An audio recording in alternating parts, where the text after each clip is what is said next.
যশোদা এবং নন্দের ঘরে শ্রীকৃষ্ণ বড় হয়ে উঠছেন।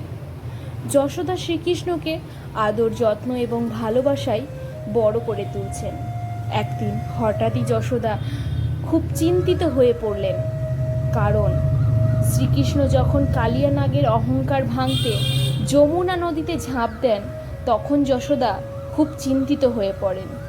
কিন্তু কিছুক্ষণ পর যখন শ্রীকৃষ্ণ জল থেকে বেরিয়ে আসেন এবং কালিয়া নাগের ফণার ওপর বসে বাঁশি বাজাতে থাকেন, তখন যশোদা স্বস্তি অনুভব করেন। ভালো লাগলে চ্যানেল সাবস্ক্রাইব করো, কমেন্ট করে জানিও কেমন লেগেছে, আর লাইক শেয়ার করতে ভুলো না কিন্তু। জয় শ্রীকৃষ্ণ। Thanks for watching.